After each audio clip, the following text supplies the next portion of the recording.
Doug's Way here once again. This is part 4 of the series on the SRNE build. I'll put a link to part 3 in the upper right hand corner, so let's get started.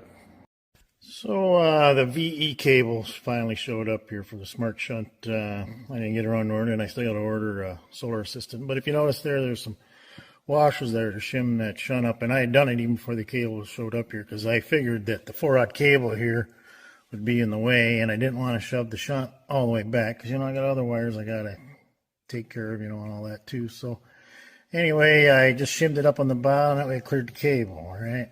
Now on this custom bent end here, all right, if you can, crimp the cable in it first and then bend it, put the flat part in a vise with some towels and then bend it over. But if you have to bend one before you crimp it on, and that's what I had to do in this case because I didn't want to take the whole cable out of the cabinet, or if you got somewhere you run it through a gland, and you got to crimp one end on and crimp the other end on. So I'll show you here next how I do that. So if you got a bend one here and you can't have the cable in it, basically I just dig through the toolbox and I found this 3/8 socket. I think this one's 11 millimeter, and I don't even know what brand it is, but anyway, it's got a slight step down, but it fit nice and tight in the barrel here, so then you can just slide it on in there, clamp that in the vise with a towel like that, and then use a soft-faced hammer to bend it over to whatever angle you need. So I got my last cable done here. Took 3 pieces of heat shrink, but believe me, when it's that short, you make sure you get everything lined up right too, because you ain't turning it after it's done. On these cell terminals I always use, and they're UL listed, but geez, these flagged really bad. The terminals seem like they're way oversized for the cable, even though they say 4-aught on them, and they're 3/8 size. But this last batch I got, boy, I'm not impressed, and I ordered 25 of them, so I don't know what I'm going to do with them. So way it goes. But one nice thing about this 1000 amp Victron bus bar is, you get multiple places to attach to. You can go through that bolt or there. You can actually go on each side. That's pretty nice. But anyway, got that done, and I did get my little peephole done. I had a piece of 1/4-inch Lexan laying around from another project and had a little tab sticking up, so I just cut that off the saw. And then nice part about Lexan, you can easily drill it without having to worry about cracking it or anything. So just drill a couple holes in it and a couple screws holding it in there, and I can see my light bulb through that hole, so that'll work out good. So as far as the rest of the pre-charge circuit, I did get a switch, but I thought I had a fuse holder. Didn't have one. I do have an extra one for my Batrium, and that runs a ceramic fuse, but I don't know how many extras of them I got. The light bulb I see is 40 watts, so you're looking at less than an amp draw, on 48 volts. But I have to check and see. But in the meantime, just to get it started, I'll end up fastening the ground for the light bulb to this one, and then just running the other one over to this terminal here. And I can use the switch and do it manually without a fuse. Just don't want to leave it hooked up. So eventually I'll have to get a fuse and all that put in there, and that way I can just leave it and get the cover back on here. So in the meantime, I'll just have to do it the cheap way. All right, later. So I had a doctor appointment yesterday, and so I swung by Menards and picked up a fuse holder here. I actually picked up 2 of them because I got that one together. And then they have these microwave fuses, 10 amp, they're ceramic, so that's what I'm going to be putting in here. My wire here is 18 gauge, but it's rated for 105C, so that'll carry 16 amps, so the 10 gauge wire will work just perfect with it. So I got my switch in here, and I got it labeled here on how to do that. Turn it on, and I got my fuse holder all in, just tied in here. Found another metric nut. I didn't want to stack it here on the lug, so anyway, that's all done, and it's hooked to the top of the shunt. So this part's ready to go. Solar assistance on its way, and when that comes, then I'll get my VE cable all in there and get that all routed. So moving on to getting the batteries done next.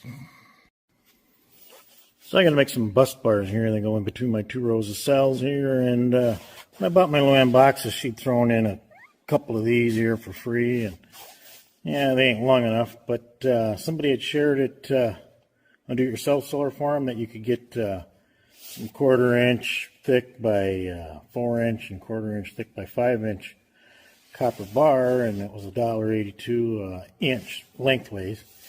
And same price as buying like 1/8 inch, you know, and flat bar stock 1.5 inches wide, you know. So I thought, heck with that, I'll just go ahead and buy this. And then I just been cutting it off in strips, you know. But what I've been using this for is I'll set it on there, get it to the end, and then I'll trace my holes all out.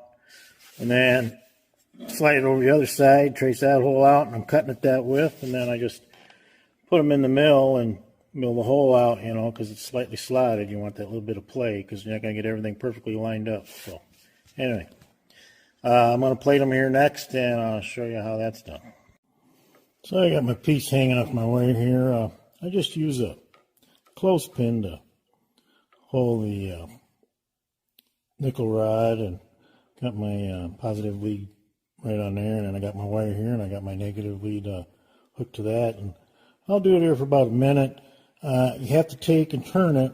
That's why I like the glass jar. You can see how far away you are from the electrode. You don't want to touch the two.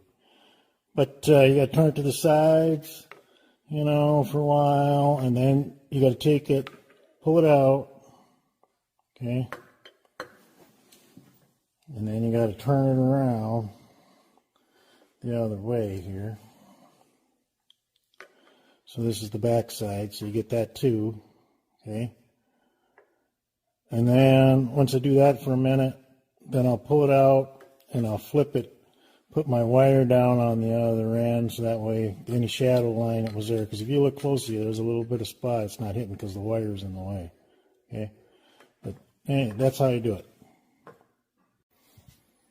So I got these all done. Big shout out to a member on the Do-It-Yourself Solar Forum called Filter Guy. He's where I learned how to do it. He mentioned it here a few years ago when I first joined, and then he later on put it in the resources section on the Do-It-Yourself Solar Forum. So, you know, that information's yours for the taking. It's free. So anyway, thanks to Filter Guy, and we're moving on. So I've been running balance leads. Every one of these is numbered. As you can see, I put the heat shrink on there. I use 1/4 inch. 3/8 will work. I ran out of 1/4 inch, so I use 3/8, and actually it's easier getting the wire into the 3/8, so I recommend buying the 3/8. It's actually nicer to work with, but takes a long time. I did 8 sets of balance leads, and so, you know, that's like 136 pieces of heat shrink plus 136 terminals to crimp on. So, but that's done. The raceway here is 1.5 by 1 inch, and it's no longer available, and I needed to order more, and so I guess the new stuff's coming is going to be 1 inch wide by 1 inch high. And so, you know, I got these all done. I'm waiting on some bolts here for this custom bus bar right here. The problem I run into is that's 1/4 inch thick, and the bolts, you know, they'll grab here, but I want a little more thread, so, you know, I'm waiting on those. Those get here, then I can start getting this all powered up. Got everything all tied up nice here, you know, just use some of them stick-on holders here, like on the ends here, you know, and stuff. But have checked all the balance leads here for the correct voltage. That's all good to go, so I just got to plug them in. I do have screens for these, and I'm working on a screen panel yet. But I only have 5 complete batteries now. This one here, I got to cut some more poron for it, and I've been taking the cells out of a Luan box. All these cells were all ordered at the same time. I do have 48 more cells coming. They're on the ship somewhere, and they're on their way, and another Luan box coming. So pretty soon I'll be getting ready to power this up, so it'll be fun later. So the extra Luan box is going to end up going in this trailer. This is my new work trailer, and I have a 12 volt 1200 watt Victron inverter in my current work trailer, and it just wasn't big enough, so I decided I'm going to go with a 48 volt system. And I got some cells in the house here I got to change out, and that's going to be in another video. Those have been in service for 2 years, and I use foam for compression, so I'm going to pull it out and see if there's any cell expansion and how the foam fared and all that. So yeah, this will be part of another video here when I do the install on here. I'm not putting any panels on here. I can recharge it here back at the shop. Before, if I need a lot of power, I always had to drag around a generator, so this should work out pretty good. So later. So these are the cells here out of the LAN box. As you can see, I don't have any raceway, but I did run my balance leads, and of course I tie it all the way, and I got the numbered heat shrink on each terminal. Now here on the 1/4 inch thick bus bar back here where it makes the crossover, I had to custom make that. I'd ordered 12 millimeter long stainless bolts and with a serrated head, and 16 millimeter ones. The 16s are too long. What will happen is they'll start hitting here on the bottom where the crimp thing is there, and it'll bust that terminal off if you tighten it down. So you know, don't get any longer than 12 millimeter. And I would have preferred about 1 or 2 more threads, but hey, that's the way it is. So if you haven't seen my other videos, and actually here's the one right here, it shows how these bus bars are made. See, that's all laminated inside of there, and I showed that in another video when I clamped it in the vise. So anyway, right now I'm going to check voltage, and if you haven't seen my other videos, basically you're going to use a multimeter, and then I'm going to check all my pins here from 1 through 16, and I'm going to start at 1, and it should read about 3.2 volts, and I'll go all the way up to 16, and that should be around 52.67, somewhere in there. So once I get that done, then I can plug my leads in the BMS. I'll hook up my negative leads here too, and then I'll get it turned on. I'll hook my screen on it and get this one turned on and get everything set where I want it. And then actually I'll end up disconnecting this one for a while because I got to top balance all the rest of the pack. So anyway, we're going to move on to the next step. So I didn't mention it here before, but I'd pulled the negative bus bar out. You know, I didn't have the cable tight on it, and there's 2 bolts, so you know, it don't take much to pull that on out. And then that way I could easily work around on my BMS's, make sure I get all my balance leads plugged in and my thermistors, and then I had to run my communication cable for my screens. And as you can see here, I just got it running around, and then it runs up here to the post. Now I got to run up to the top. Eventually I have to put a piece in between here, and then there'll be a raceway up top. And then my cables will run out this hole here, and then there'll be a panel out the side the box where all the screens will be mounted. Right now I just got them all sitting here, so that way I can get started charging and top balancing here. There's no shut-off switches on these here. I'm just going to use the BMS. You know, that's what they make a switch on for. So, but I did run all my cables, even for my BMSs, you know, like that one there. I got the communication cable ran, you know, and that way those are all ran and tied up here. Got all my positive cables hooked up, and my BMS is hooked up. The Class T's that don't have a battery for them yet. Using a piece of rubber hose, I borrowed them too to cover the negative, so I didn't have any connection there. But there's the one on the top on that battery being used. So basically, I'm gonna get the negative bus bar in, and then get all my BMSs turned on, and then I'm gonna start charging. So a few points here. One is here, when you go to bend your cable, sometimes, you know, it won't lay flat, you know, on your bus bar, so, you know, sometimes you have to put a slight bend in there, you know, to get it to line up. I don't know, I debated whether you should run just a straight bus bar out, put a 90 on it, either use a short piece of cable in between your vertical, or just run another bus bar up. But, you know, you can do it whatever way. I mean, I've done them every which way, you know, and it's like, yeah, you know, got to have the material to do it too, you know, that's another thing. I had this cable laying around in the lug, so use it. As far as the other thing was on my screens here, I labeled each cable, and that way when I go to run them over to the panel out there, I know exactly which cable goes to which battery, so I can keep them all in order. So just got all the extra tied up here when I'm not using. So anyway, later. Neutral bus bars back in. I gotta get the cover back on it, but I just put one cable on one side of the bus bar and the other on the other side. Of course, stainless bolt, you know, but I got 4 of the screens on here. The one in the back over here, that's battery number 3 that come out of the LAN box, and that's already been top balanced. So I'm going to use my golf cart charger here to start top balancing these. So there's my golf cart charger. Ain't nothing special. It was a cheapie off Amazon. I use it on my golf cart. It came with a lead that plugs into the golf cart, but it also came with a lead with a set of alligator clips, you know. So anyway, this thing does like 10 amps, you know, charging here at 48 volts, you know, and that's going to take a while, you know, to charge up these 4 batteries, get them top balanced. But I've used it on the singles, you know, and like in the LAN box, it worked pretty good. So anyway, I just clipped on the alligator clip there on that Class T, and clipped on my negative lead here on the negative bus bar on the ear sticking out, and it'll get there. I got other things to do in the meantime. So I ordered Solar Assistant the other day, and it arrived in the mail here on Saturday. Only took a couple days to get it. This time I'm going with the Raspberry Pi. As you can see, it's got 4 USB ports there, and probably end up hardwiring it in using the Ethernet. On the side, there's a couple mini C's or something there. And I always buy this power supply right from Solar Assistant, and I haven't had a single issue with using their product at all. I mean, I've been very impressed. So I'm hooking up the parallel cables too on the inverters and getting that all done. I mounted Solar Assistant here, the Pi up here on top of the box. It's just sitting up here, but I ran my wires all up here. I got a wireless router here in the direct side of it, so that'll work good here on the shop floor.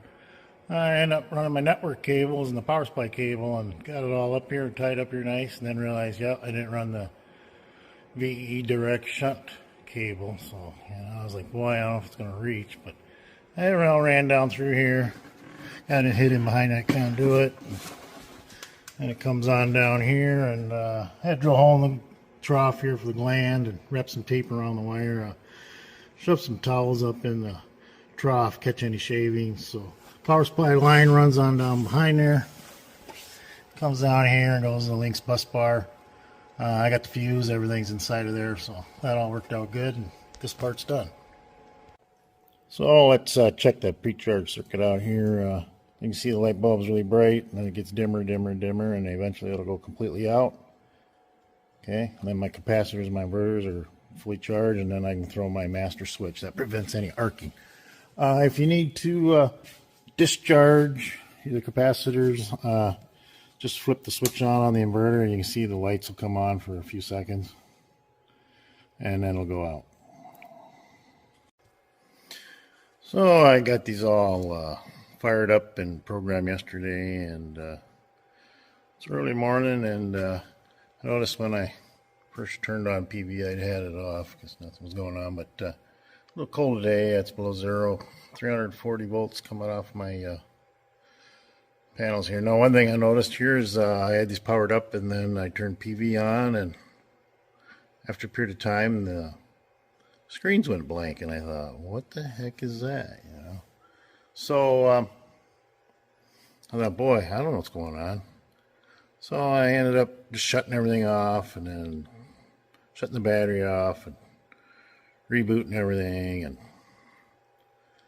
and again, this time I didn't have the PV on, I just had the inverters on. After a while, the screens went blank, and I thought, boy, that sure is strange. So anyway, after a while, I figured it out. The screens will go blank after a period of time here, and they probably will here pretty quick. But if they go blank, you just hit the enter button here, and it'll bring the screen right back on up. And I can go through some settings here probably. So you have setting 1, and what you do is you scroll through, and it's like SBU, and there's a lot of settings here. 60 hertz, UPS is what I got running as. I do not have grid hooked to it yet. 44.4 I believe is my switch to grid.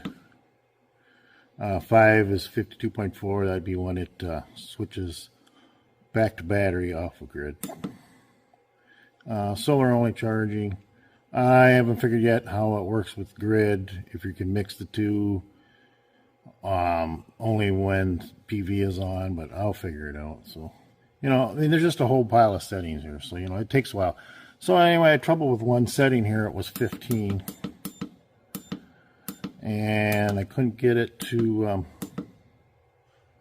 take. It kept staying at 40 volts, and that's when the inverter will shut down to protect your battery, which would be 2.5 volts per cell, and I didn't care much for that. I wanted a little higher, but I couldn't get the setting to hold, and so I said something on do-it-yourself solar forum, and somebody posted something up, and I came to the idea that, hey, if I change setting 12 a little higher, I think it was, then I was able to go back and change setting 15. So when you want to exit that, you just hit set, and it'll back you right back out of the screen. So as you can see, I'm charging here off PV. Still have to get these all top balanced, so that's what I'm doing. I got some other things to do, and Just that after a period of time, the screen will go blank. But all you gotta do is hit the enter button, and it'll come right back up. So not a bad feature. So got a ways to go yet here on the top balance, but it'll go a lot faster being we got some sun today. So later. I'm working on my charge inverter mount here, and basically I'm going to use a pair of aluminum flats here. I got an 832 screw hole tapped in here, and then a countersink here for a 1/4 inch countersunk bolt, and then this end will just have a regular 1/4 inch bolt, stainless of course, but anyway, then these get fastened to a pair of uni-strut, and that way I can get it hung on the wall. So I got the charge inverter installed. Basically 2 pieces of uni-strut. I used stainless washers there, fender washers in between the uni-strut and the aluminum, so I don't have any corrosion issues. I wanted it spaced away from the box a little bit and away from that flex. These things get pretty warm. I got it mounted vertical here. That way with the convection, the heat will rise to the top. That's the hot end at the top where the cables come out. Even though this grid box will be here, eventually I'll probably put an outlet there, but the main purpose of this grid inverter is to take power from the house and put it in this bank. And then I have a new style charge inverter going down to the house, and I'll be able to take power from the shop here and put it in that bank down there. So, I'm getting close to the full charge. He's been running quite a while. I mean, you could hear a little background noise there when I was doing the charge inverter portion there, but actually these are pretty quiet, way quieter than my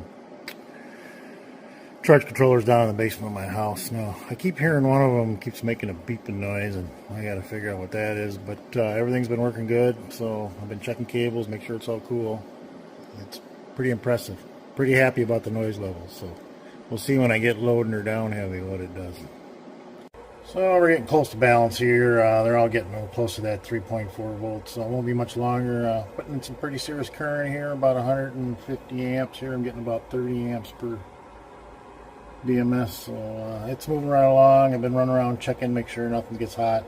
One problem with these here is they always say alarm, and the reason why is I'm not changing the password because that's nothing but problems. So I guess it'll still say alarm on it, which is funny because like this one will switch to red, but this one and this one don't, but the other ones all do. So it'll go from green to red, and I'm like, whatever. So later. So I pulled the cover off my combiner panel here, and measuring voltages here. Between your 2 legs should be 240 volts. Between your neutral in either leg should be 120 volts. If you check that, and then between neutral and ground here should be under 1 volt. So check all them, and before you ever flip the power on in your loads panel. So what I've been doing here is I've been charging here with my golf cart charger, and eventually I'll lower the amps down here. You gotta remember that's divided by 5 separate batteries. But what I'm doing is I'm running my cells on up as close as I can to 3.60 volts. And what I want is I want my cell voltage difference, my delta, to be below 0.008. That's what I have my BMS set at. So it takes a while, but what you do then is, once you get all your cells at a really low charge rate up to almost 3.60 volts, or one of them's going to hit, then I turn the charger off, let them all balance out, and then I'll hit it again. And if I can run up to that almost 3.60 volts per cell, then I'm done, and then I can start using the packs. So as you can see here, I'm getting very close to 3.60 volts per cell. My delta here is 7 millivolts, so this might be the last trip. I'll probably hit it here one more time just to run it on up, but I should be done. I got the charger off here now, and as you can see, I'm sitting here at 3.588 volts, and that's pretty much where I'm at with all of these. They're pretty close. I'm probably going to hit it here one more time and let them settle out, and I'll be done, because I'm over 3.5 volts. And from here on out, I'll never hit this high a voltage again charging unless I want to do a top balance again. If I see my cells or my batteries kind of drifting apart, and I say, well, I want to get everything back in balance, so then I'll go ahead and do it again this way. But Usually I only charge about 56 volts, you know, so that's about 3.5 volts per cell. And these will have no problem holding balance. These are pretty good cells. I've got some in another Luan box in my house, and I'm pretty impressed. So anyway, buy good cells, you won't be disappointed. That wraps it up for part 4. I've got the inverters running here, and the next video will show testing here and finishing up some other things. So catch some rays, and we'll see you later.